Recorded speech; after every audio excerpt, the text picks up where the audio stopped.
मैं आपको बताती हूँ कि जो ये इसके ट्रैप्स हैं, एनटीए के ट्रैप्स है, उससे कैसे बचा जाए। मेरे पास कुछ बच्चे आते हैं, वो बोलते हैं कि मैडम हमने सब कुछ पढ़ लिया, सब कुछ कर लिया, पर हमारे मार्क्स इंप्रूव नहीं हो रहे हैं। जब भी ऐसे कोई वर्ड आपके पास आए, हाईलाइट करो उसको, ताकि आपके नेगेटिव मार्क्स ना हो। आप फॉर्मूला लगा दोगे, क्वेश्चन सॉल्व कर दोगे, और ऑप्शन भी ऐसे रख देगा कि आपका बिना यूनिट कन्वर्जन करे हुए भी आंसर आ रहा होगा, और वो हो जाएगा आपका गलत। Hello everyone, myself Garima, I am chemistry faculty from Hisar विद्यापीठ।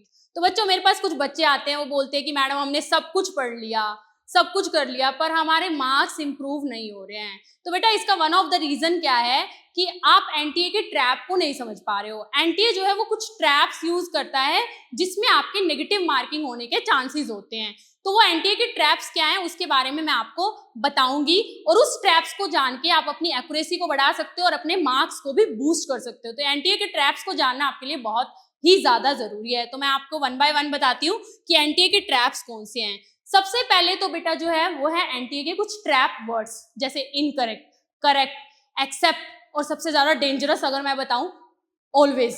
कहीं पर ऑलवेज लगा देगा, या ओनली। ठीक है, तो ये बहुत ज्यादा जो है वो ट्रैपिंग वर्ड्स हैं एनटीए के, जिसमें बच्चा जो है वो कंफ्यूज होके या फिर जल्दबाजी में आंसर जो है वो गलत करता है। ठीक है, तो देखिए, स्टूडेंट आता है, बोलता है मैम मैंने ये क्वेश्चन कर लिया, और फिर एनटीए आ रहा है, एनटीए ने बोला इनकरेक्ट वर्ड भी पढ़ लेता। भाई, इनकरेक्ट वर्ड भी पढ़ लेता, तूने गलती कर दी इनकरेक्ट वर्ड ना पढ़ के।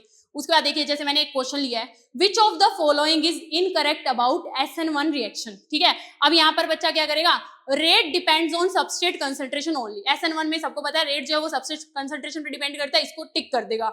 जबकि ये नहीं देखेगा कि उसने यहाँ पर लिखा है इनकरेक्ट बताना है, आपको बताना है SN1 के लिए कौन सा इनकरेक्ट स्टेटमेंट है। तो आप इसको पूरा पढ़िए, इनकरेक्ट वर्ड को अंडरलाइन करिए। जब भी आपके पास इनकरेक्ट वर्ड आ गया, एक्सेप्ट आ गया, ओनली आ गया, ऑलवेज आ गया, उसको वही अंडरलाइन करिए। तो पहला इसमें सही है, rate depends on substrate concentration only. Carbocation intermediate is formed, ये भी हम जानते हैं कि जब भी हमारे पास SN1 रिएक्शन होती है तो उसमें कार्बोकेटाइन इंटरमीडिएट फॉर्म होता है।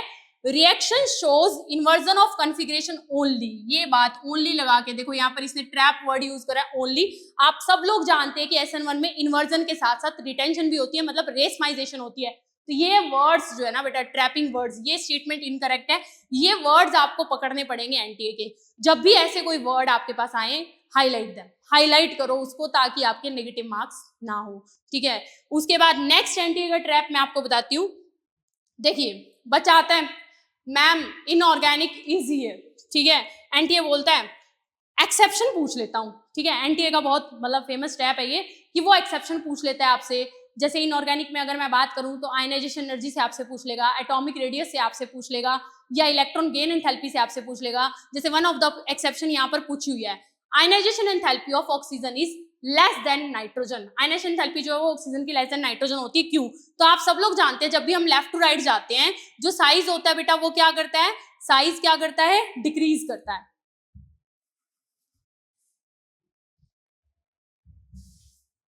तो आप सब लोग जानते हैं बेटा, जब भी हम आप सब लोग जानते हैं जब भी हम लेफ्ट टू राइट जाते हैं तो साइज क्या करता है, डिक्रीज। अगर साइज डिक्रीज करता है तो आयनाइजेशन एनर्जी क्या करनी चाहिए, इंक्रीज। और नाइट्रोजन और ऑक्सीजन में अगर हम जनरल ट्रेंड की बात करें, क्योंकि लेफ्ट राइट साइज डिक्रीज कर रहा है, आयनाइजेशन एनर्जी इंक्रीज होनी चाहिए, तो ऑक्सीजन की ज्यादा होनी चाहिए थी। पर एक्सेप्शन यहाँ पर ये है कि नाइट्रोजन की ज्यादा है, तो वही एक्सेप्शन इसने यहाँ पर पूछ रखी है। और ज्यादा क्यों है, क्योंकि नाइट्रोजन की कॉन्फ़िगरेशन बेटा हाफ फिल्ड होती है, ये आप सब लोग जानते हैं। हाफ फील्ड कॉन्फ़िगरेशन होती है जिसकी वजह से स्टेबिलिटी आती है, जिस वजह से उसकी आयनाइजेशन एनर्जी ज्यादा हो जाती है। तो देखो, एक्सेप्शनल केसेस पूछना उसका एक फेवरेट ट्रैप है, इस वाले चीज को भी आप ध्यान रखिएगा। ठीक है, तीसरा ट्रैप अब मैं आपको बताती हूँ। बहुत सारे बच्चे मेरे पास आते हैं, मैम मैंने 15 बुक्स रेफर करी, 15 बुक्स से मैंने थ्योरी पढ़ ली, और एनटीए क्या बोलता है, एनसीईआरटी की लाइन से क्वेश्चन पूछ लेता हूँ। एनटीए का है कि एनसीईआरटी की लाइन से क्वेश्चन पूछ लेगा, कोई लाइन जो हिडन लाइन एनसीईआरटी में गिवन थी, वो जो टेबल्स एनसीईआरटी में गिवन है उस पे आप ज्यादा ध्यान दीजिए, अपने नोट्स पे ज्यादा ध्यान दीजिए, और उसके बाद एनसीईआरटी पे ज्यादा ध्यान दीजिए, इंस्टेड ऑफ आप अलग अलग जगह से 15 तरह की बुक्स पढ़ रहे हो, वहां से थ्योरी पढ़ रहे हो।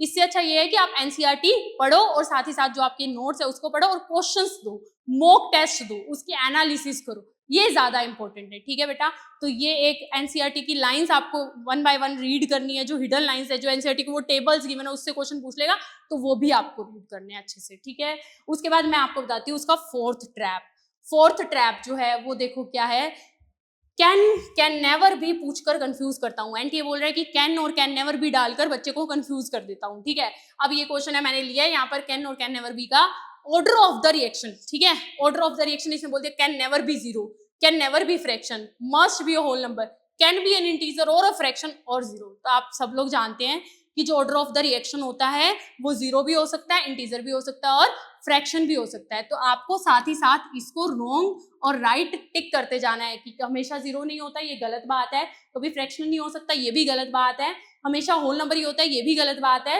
ये इंटीजर भी हो सकता है, फ्रैक्शन भी हो सकता है, जीरो भी हो सकता है। तो राइट रॉन्ग साथ के साथ आप टिक करते जाइए क्वेश्चन पे, ताकि आपको ओएमआर भरते हुए कोई भी दिक्कत ना हो।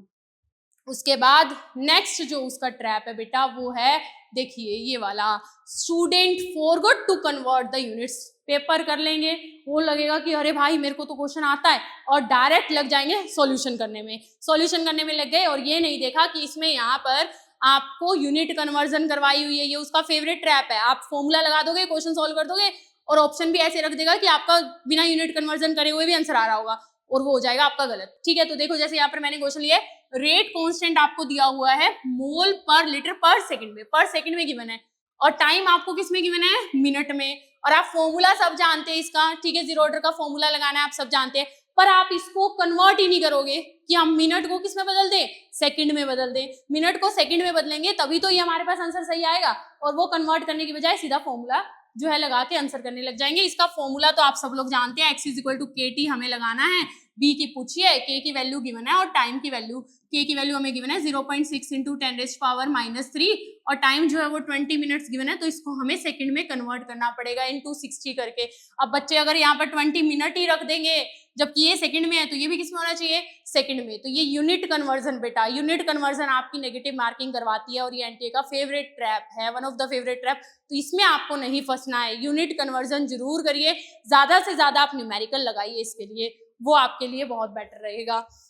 उसके बाद नेक्स्ट जो फेवरेट ट्रैप जो हमने 2025 में भी देखा, ठीक है, एनटीए क्या बोलेगा, फर्स्ट 5 क्वेश्चन में कोई टफ क्वेश्चन डाल देता हूँ, मतलब बच्चे का, आप लोग ऐसे जाते हो पूरा, मतलब कि हाँ भाई आज मैं क्वेश्चन करूंगा, और जाते ही वो क्या करेगा, पहले 5 में कोई ना कोई टफ क्वेश्चन डाल देगा, और आपका मोराल हो जाएगा डाउन, आपका मोमेंटम जो था वो पूरा ब्रेक हो जाएगा। तो आपको ऐसा नहीं करना है। अगर आपको लगता है कि मेरे पहले 5 क्वेश्चन में से या पहले इनिशियल के कुछ क्वेश्चंस में से ऐसा कोई क्वेश्चन आ गया है जो मुझे नहीं आ रहा है, तो बेटा 2 वर्ड याद रखना, मूव ऑन।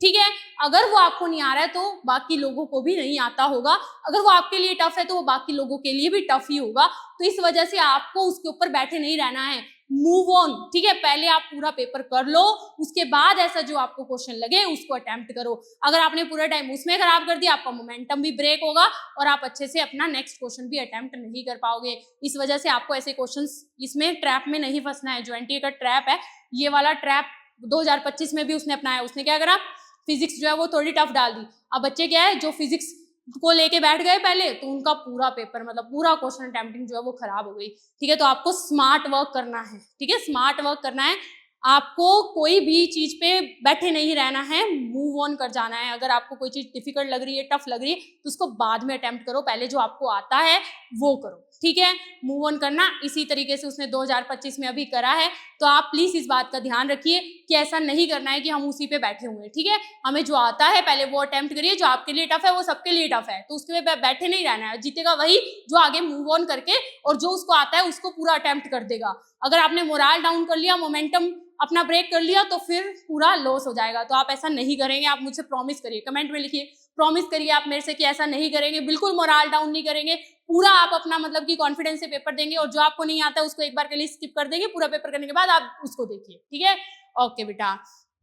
अब देखिए हमारे पास, मैं आपको बताती हूँ कि जो ये इसके ट्रैप्स हैं, एनटीए के ट्रैप्स है, उससे कैसे बचा जाए। ठीक है, तो आप क्या करेंगे, सबसे पहले तो जहां भी आपको इनकरेक्ट वर्ड नजर आए, पेपर देते हुए आपको इनकरेक्ट नजर आए, या एक्सेप्ट लिखा हो या नोट लिखा हो, नोट करेक्ट ऐसा बोल देता है, तो उसको अंडरलाइन कर लो, उसको अंडरलाइन कर लो साथ के साथ, ताकि आपकी नेगेटिव मार्किंग ना हो।